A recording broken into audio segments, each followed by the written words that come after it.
시편 40편 1절부터 17절까지 교독하겠습니다. 시편 40편 1절부터 17절.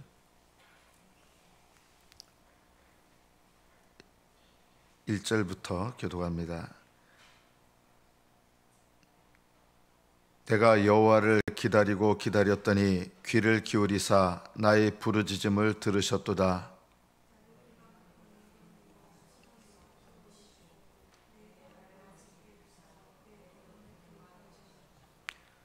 새 노래 곧 우리 하나님께 올릴 찬송을 내 입에 두셨으니 많은 사람이 보고 두려워하여 여호와를 의지하리로다.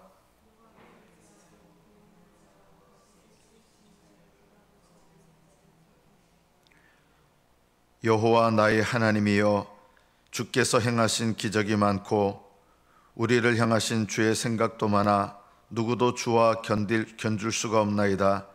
내가 널리 알려 말하고자 하나 너무 많아 그 수를 셀 수도 없나이다.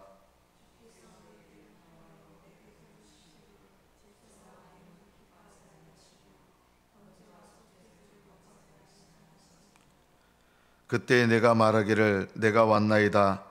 나를 가리켜 기록한 것이 두루마리 책에 있나이다.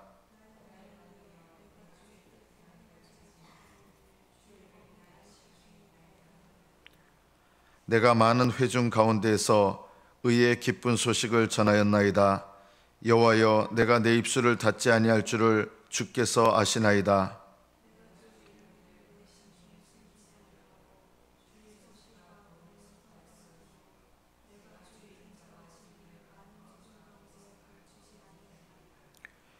여호와여, 주의 긍휼을 내게서 거두지 마시고 주의 인자와 진리로 나를 항상 보호하소서.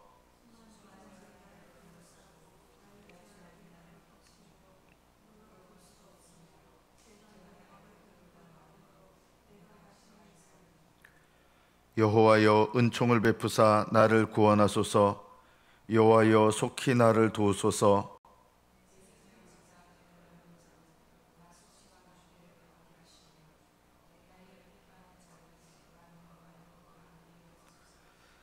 나를 향하여 하하하하 하며 조소하는 자들이 자기 수치로 말미암아 놀라게 하소서.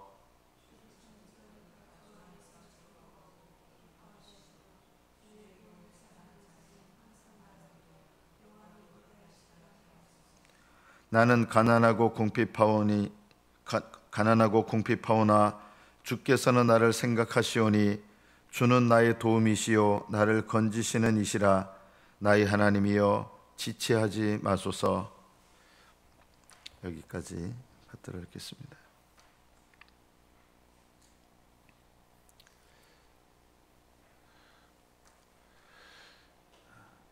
이 다윗이 쓴 시를 보면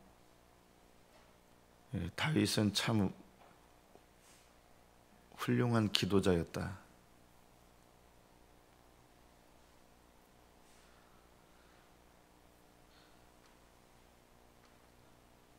그 음악 프로그램 같은 경우에 보면 한 소절만 딱 들어도 알잖아요. 전문가들은 한마디만 딱 들면은 예, 됐습니다. 보통 이래요. 그 다음 거 안 들어봐도 전문가가 들으면 딱 아는 게 있잖아요. 한마디 노래 부르는데 한마디만 불러도 이 사람의 노래 실력이 어느 정도인가 전문가들을 알아봅니다. 그리고 웬만한 일반인들도 한마디만 딱 들어봐도 저분 노래 진짜 잘한다, 이런 느낌이 들 때가 있을 거예요. 오늘 이 기도문에서 보면 내가 여호와를 기다리고 기다렸다.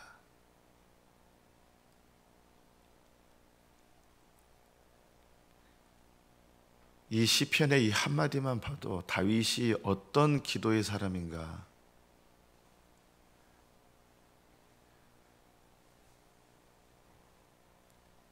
우리는 다윗이 썼던 이 표현이 익숙해가지고 이제 이거를 우리는 배워서 반복할 수 있는데, 다윗은 성경이 전혀 없던, 다윗 때에는 성경이 있었지만 가난한 집에가 무슨 성경책을 어떻게 받겠습니까? 그런 가운데서 이런 기도를 드릴 수 있었다는 것은 다윗의 삶이 늘 하나님께 의지하는 기도의 삶이었다는 것입니다.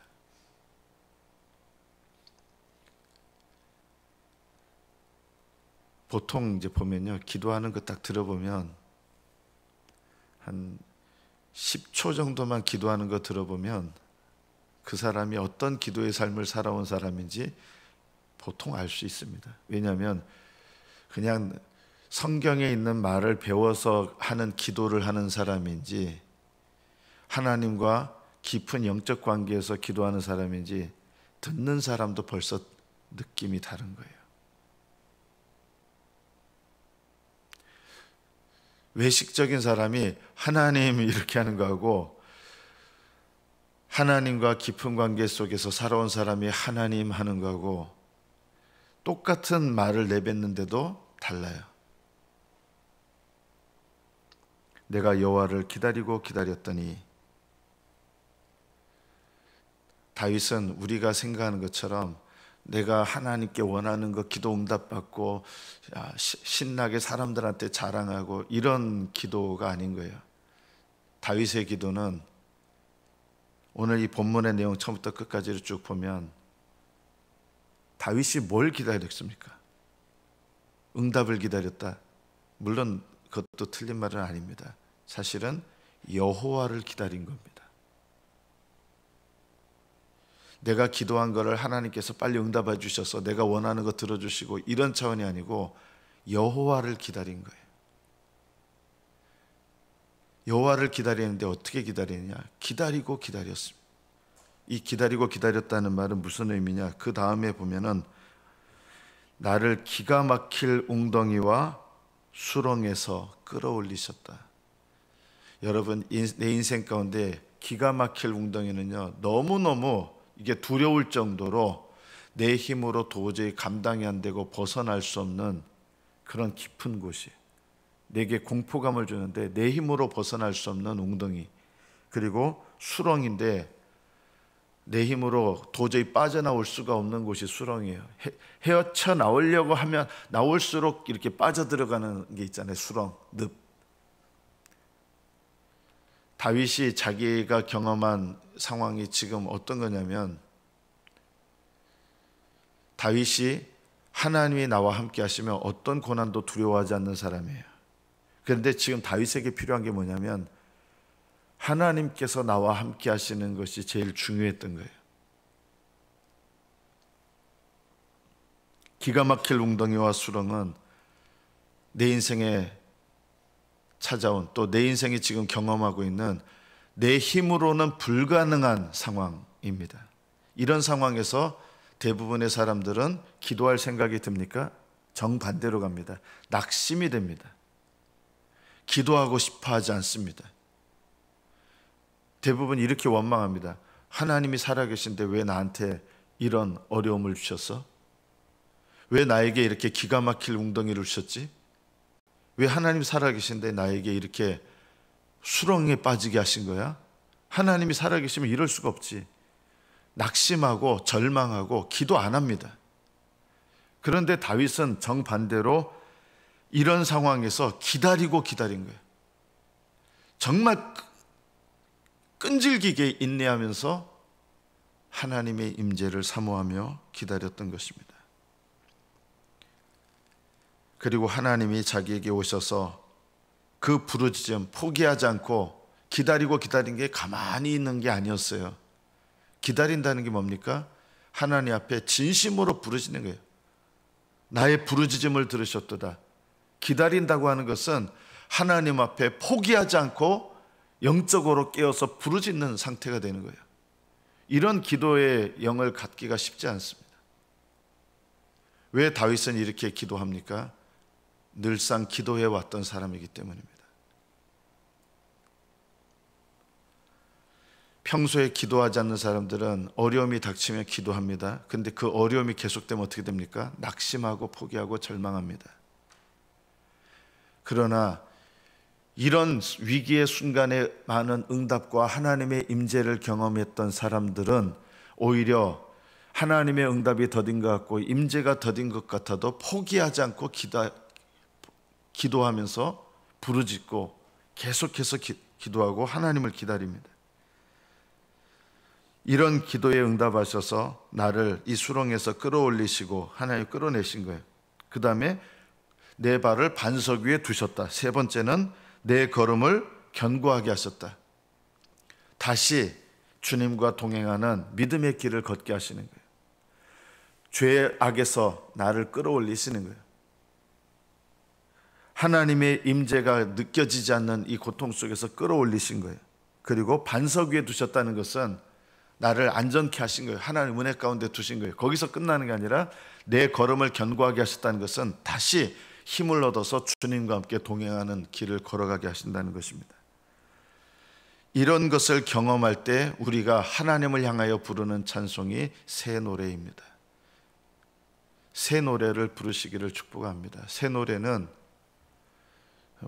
안 불렀던 곡을 배워가지고 부르는 게 새 노래가 아니고, 신곡 찬송가를 부르는 게 새 노래가 아니고, 내게 찾아오신 주님, 내게 나와 함께 하시는 주님을 인하여 구원의 역사를 새롭게 경험하고 그 구원의 경험과 감격 속에서 하나님 앞에서 우러나오는 찬양을 드리는 것이 새 노래입니다.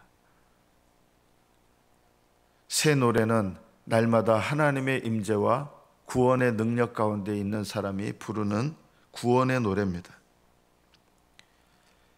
새 노래 곧 우리 하나님께 올릴 찬송을 내 입에 두셨으니 많은 사람이 보고 두려워하여 여호와를 의지하리로다. 다윗에게 응답하시고 다윗과 함께 하시는 하나님을 주변 사람들이 보는 거예요. 여러분, 다윗의 삶을 사실 보면 어렸을 때부터 드라마틱하잖아요. 하나님께서 사무엘 선지자를, 그 위대한 선지자를 부르셔서 기름을 붓는데, 처음 기름 부으실 때부터 벌써 어떻게 부르셨습니까? 형들 6명이 다 괜찮은 사람들이에요. 체격도 좋고. 그런데 하나님께서 사무엘에게 나는 사람의 용모와 외모 보지 않는다, 중심을 본다 하는데 아무도 없었던 거예요. 또 없습니까 하니까 지금 7째가 들판에 있습니다 하는 거예요. 데려오시라고. 하나님 아시는 거예요. 어느 누구도 눈여겨본 사람이 아니었어요, 그때까지요. 근데 하나님은 알고 계시는 거예요. 이미 그때도 다윗은 목동이면서 하나님과 동행하는 인생이었습니다. 하나님 알고 계시는 거예요. 그 나라에서 가장 위대한 선지자를 통해서 사무엘이 누구라고 알려주시지도 않았는데 하나님께서 6째 아들 다 6명 아들 지나갈 때도 아니라고 하시고, 다윗이 골리앗을 이긴 것, 여러분, 이것은 그 전에 수많은 경험이 없으면 불가능한 일이에요. 누가 감히 그 대적해서 나갑니까? 사울 임금조차도 굉장히 용감한 사람인데 사울 임금도 감히 싸울 생각을 안 했던 사람. 어느 누구도 이스라엘 백성 중에 용감한 사람이 없었겠습니까? 그런데 싸울 엄두가 안 나는 사람인 거예요. 그런데 그런 골리앗을 향해서 너는 칼과 단창으로 내게 오거니와 나는 만군의 여호와의 이름 의지해서 너에게 나아간다 하면서, 이런 싸움을, 이게 훈련되지 않으면 싸울 수가 없는 거예요. 다윗에게 제일 중요했던 것이 무엇입니까? 하나님이 나와 함께 하시는 것. 주변 사람들이 보면 아는 거예요. 정말 하나님이 다윗과 함께 하는구나. 어떻게 보면 다윗이 심각한 죄를 범했을 때도 하나님께서 건져주신 이유가 있어요. 저는 참 조심스러운 게 이거예요. 다윗은 큰 죄를 범했지만 진심으로 회개했어요. 그리고 거의 1년 동안 지옥과 같은 인생을 보냈어요. 하나님의 임재를 다시 경험하기 전까지 날마다 하나님의 손이 누르시고 지옥이었어요, 지옥. 다윗은요, 밧세바를 범하고 나서 하나님의 임재가 떠나버렸어요. 지옥이었어요. 여러분은 하나님이 나에게 찾아오시는 것, 나와 함께 하시는 것이 가장 중요합니까? 다윗은 여호와를 기다리고 기다렸더니, 왜 기다렸냐? 하나님이 나와 함께 하시는 것이 내 인생에 제일 중요한 거예요. 4절 말씀해 보면 여호와를 의지하고 교만한 자와 거짓에 치우치는 자를 돌아보지 아니하는 자는 복이 있도다. 교만한 사람은 기도를 해도 하나님이 함께하지 않습니다. 부자와 바리새인과 세리에 비해서 바리새인은 성전에 와서 아주 신나게 기도했습니다. 자랑하며 기도했습니다. 아주 경건한 척하면서 기도했습니다. 감사하며 기도했습니다. 그러나 하나님께서 그 사람의 기도를 전혀 받지 않으셨습니다. 왜냐하면 교만했기 때문입니다. 하나님은 교만한 자의 기도를 듣지 않으십니다.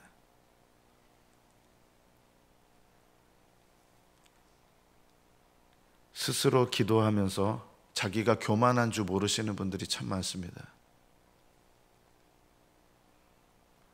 내가 교만한 걸 깨닫는 사람이 겸손해집니다. 내가 신령하다 생각하는 사람은 교만한 사람입니다. 겸손한 사람은 내가 신령하다 생각지 않습니다.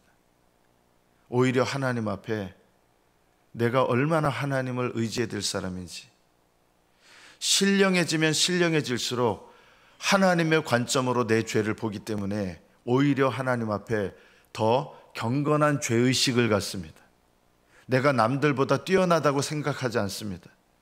오히려 죄가 내 머리털보다도 많습니다. 이렇게 느껴집니다. 하나님 앞에 가까이 나아가는 사람일수록 하나님의 빛에 내 죄를 보기 때문에 내 죄가 머리털보다 많습니다. 이렇게 느껴집니다. 내가 다른 사람보다 더 뛰어나고 더 의롭고 더 경건하고 나는 더 거룩하고 이런 생각을 갖지 않습니다. 교만한 자로 치우치면 안 됩니다. 또 거짓에 치우치면 안 됩니다. 거짓이 뭡니까? 위선이죠. 신령하게 기도하는 척 하지 마십시오. 기도는요, 정직해야 하나님께서 받으시는 거예요. 세리는 정직하게 회개했기 때문에 하나님께서 그 기도를 받으셨고 의롭다함을 받고 돌아갔습니다. 가슴을 치며 기도했는데 주님께서 용서하시고 의롭다 하신 거예요. 그러나 바리새인은 신나게 성전에 와서 기도했지만 전혀 그 기도는 하나님이 들으시는 기도가 아니었습니다. 거짓에 치우치는 자를 하나님은 돌아보지 않습니다. 우리 기도 가운데 외식의 기도가 얼마나 많은지 모릅니다. 하나님을 의지하는 사람은 겸손한 사람입니다. 다윗은 왜 여호와를 기다립니까? 하나님 앞에 하나님의 임재를 경험하려면 내 죄를 깨닫고 고백하는 것, 그리고 하나님 앞에 겸손히 나가는 것이 필요하죠.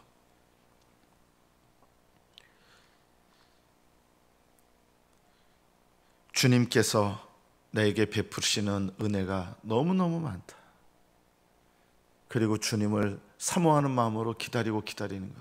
제가 어렸을 때 저희 아버지가 충북 음성에서, 제 서울 마포에서 살 때 충북 음성에서 일하시면 토요일 날 오십니다. 일주일에 한 번 오세요. 토요일 날 오셔서 이제 주일 날 돌아가시는데 삼형제가 아버지를 기다립니다.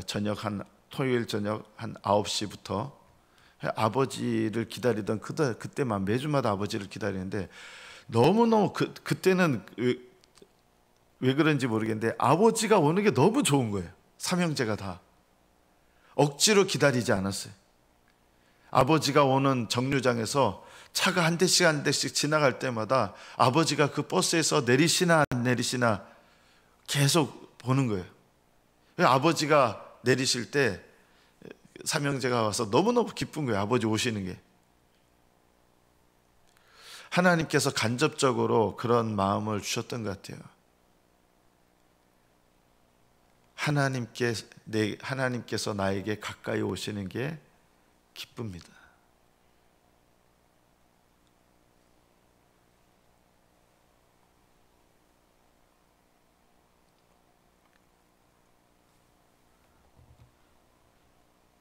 하나님께서 다윗에게 베푸신 은혜, 그리고 다윗에게 얼마나 하나님이 다윗을 사랑하시고 다윗과 친밀하시고, 이런 기도를 드리는 사람의 가장 중요한 특징 중에 하나가 이것입니다. 여러분도 꼭 기억하십시오. 8절에 보면 나의 하나님이여 내가 주의 뜻 행하기를 즐기오니 주의 법이 나의 심중에 있나이다. 하나님의 뜻을 행하기를 제가 즐깁니다. 그리고 하나님의 법이 나의 심중에 있습니다. 하나님의 법이 나의 심중에 있다는 말은 내가 하나님의 법대로 행하기를 정말 사모한다는 그런 뜻이죠. 하나님의 뜻을 행하기를 기뻐하는 거예요. 억지로 하는 게 아니에요. 이런 사람이 탁월한 기도자가 되는 겁니다. 여러분은 하나님의 뜻 행하기를 즐깁니까?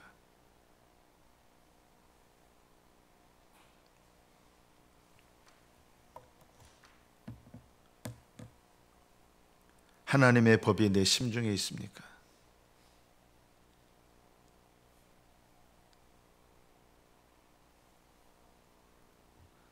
다윗은 하나님을 의지하는 겸손한 사람이었어요. 내 죄가 머리털보다 많다는 거 알면서도 그렇기 때문에 하나님께 나아가서 주님께 고백하면 주님께서 그 머리털보다 많은 내 죄를, 여러분 머리털보다 많은 내 죄를 일일이 다 이거 얘기하면서 하면, 여러분 한번 생각해 보십시오.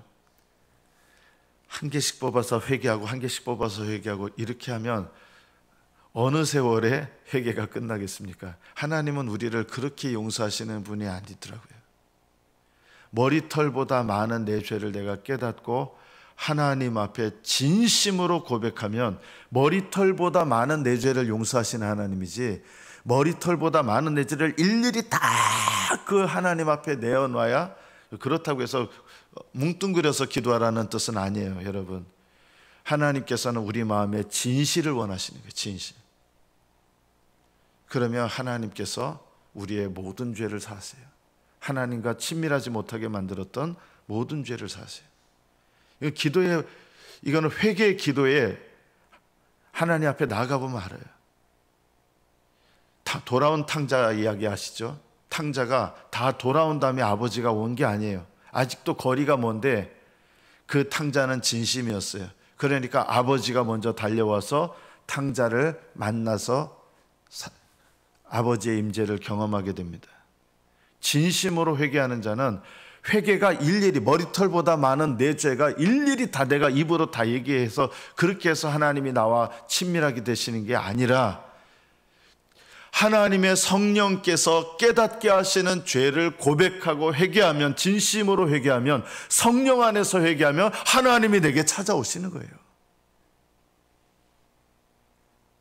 우리는 어떻게 회개하기를 원해야 되느냐? 진심으로 회개하기를 원해야 돼요. 이런 기도에 제일 중요한 게 뭡니까? 여호와를 의지하는 것, 겸손한 마음으로. 그리고 주의 뜻을 행하기를, 하나님 뜻을 지키기를 기뻐하는 거예요. 이게 예배자죠. 예배자가 되어야 참된 기도자가 됩니다. 이런 응답을 받은 사람의 마음속에 나타내고 싶은 게 있겠죠. 하나님께서 내게 베푸신 은혜가 있으면 우리는 은혜를 드러내고 싶어요. 다윗이 무슨 은혜를 경험합니까?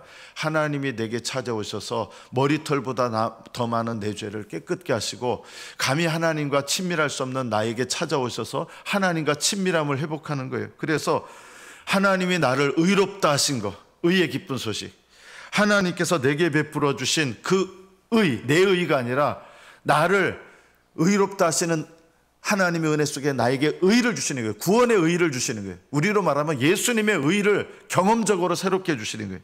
그래서 의의 기쁜 소식을 전하고 싶고, 하나님의 의, 구원하시는 의를 전하고 싶고, 하나님의 성실과 구원을 선포하는 거예요.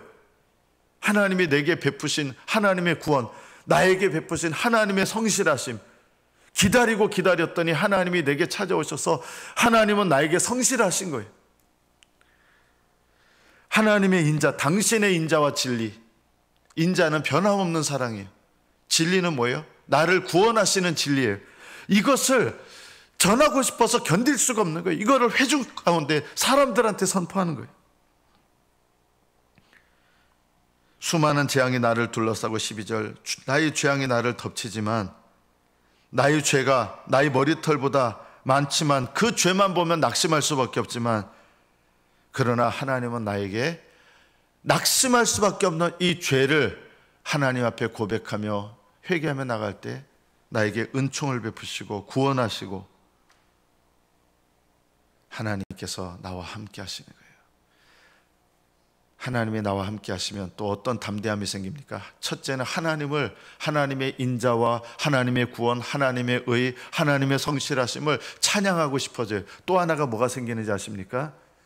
지금 다윗의 대적들을 향해서 담대한 마음을 갖게 됩니다. 하나님이 나와 함께 하시기 때문에. 내 생명을 찾아 멸하려 하는 자는 다 수치와 낭패를 당하게 하시며 나의 해를 기뻐하는 자는 다 물러가 욕을 당하게 하소서. 하하하 하며 조소하는 자들 하나님께 기도하는 거예요. 그리고 주를 찾는 자들이 주 안에서 기뻐하고 주의 구원을 사랑하는 자가 여호와는 위대하시다 말하게 하소서. 여러분, 교회가요, 좋은 교회가 뭔지 아십니까? 하나님을 사모하는 자들이 영광스럽게 되는 교회는 좋은 교회예요. 기도하는 사람들이 영광스럽게 되는 교회는 좋은 교회예요. 나쁜 교회는 어떤 교회가 나쁜지 아세요? 가장 중요한 특징이 이거예요. 기도하지 않는 사람들이 기도하는 사람들을 비난하는 교회, 나쁜 교회예요. 좋은 교회는요, 성도들이 기도 열심히 하는 사람들 보면서 나도 저렇게 기도해야지, 나도 저렇게 응답받아야지, 나도 저분처럼 신앙생활 해야지, 이런 마음의 소원이 들면 그 교회는 좋은 교회예요. 저는 우리 교회가 그런 교회가 되기를 축복합니다. 이게 좋은 교회예요. 신앙의 본이 있는 분들이 많은 교회. 나 저분처럼 기도 생활해야지. 저는 제가 청년 시절에 어떤 분을 보고 이런 마음이 든 적이 있어요. 나도 저분처럼 기도의 수준에 오르고 싶다. 나도 저분처럼 하나님과 가까워지고 싶다. 저분처럼 하나님을 알게 되는 게 얼마나 복된 일일까. 그분처럼 되고 싶은 마음이 있는 거예요. 그러니까 기도에 열심을 내고 금식도 하고 밤을 새워서 기도하게 되고. 저는 우리 교회에 대부분 새벽에 중직들이 많이 깨우시는데 그런 중직들이 되기를 축복합니다. 성도들이 봤을 때 저분처럼 나 기도 생활하고 싶어, 나 저분처럼 신앙생활하고 싶어, 나 저분처럼 되고 싶어. 여러분의 믿음의 삶이 다른 사람들에게 그런 소원을 불러일으킨다면 여러분은 복된 사람입니다. 그런데 여러분의 삶과 기도와 신앙을 보고 나 저분처럼 되지 말아야지, 나는 중직이 되면 저분처럼 되지 말아야지, 이렇게 된다 그러면 저는 말씀드리겠습니다. 하나님 앞에 가서 심판을 받지 않을지는 몰라도 칭찬과 존귀와 영광은 얻기 힘들 것입니다. 다른 사람들에게 외식으로는 영향을 끼칠 수 없습니다. 믿음의 선한 영향력을 끼치십시오. 저는 다윗의 이런 기도를 보면 늘 어떤 생각이 드냐, 어떻게 다윗처럼 기도할 수 있을까? 어떻게 전쟁터에서 저렇게 목숨이 왔다 갔다 하는데 기도할 수 있었을까? 어떻게 저런 상황에서 절박하게 기도할 수 있었을까? 다윗을 보면서 다윗처럼 기도하고 싶다. 다윗이 이것은 부족함에도 불구하고 다윗은 훌륭한 기도의 사람이에요. 죄를 범했을 때 저렇게 다윗은 회개하는구나. 여러분, 이런 믿음의 삶을 사는 것이 복된 것입니다. 우리 교회에 이런 믿음과 이런 기도의 삶이 풍성하게 일어나기를, 그리고 여러분이 그런 사람이 되시기를 예수님의 이름으로 축복합니다. 기도하겠습니다.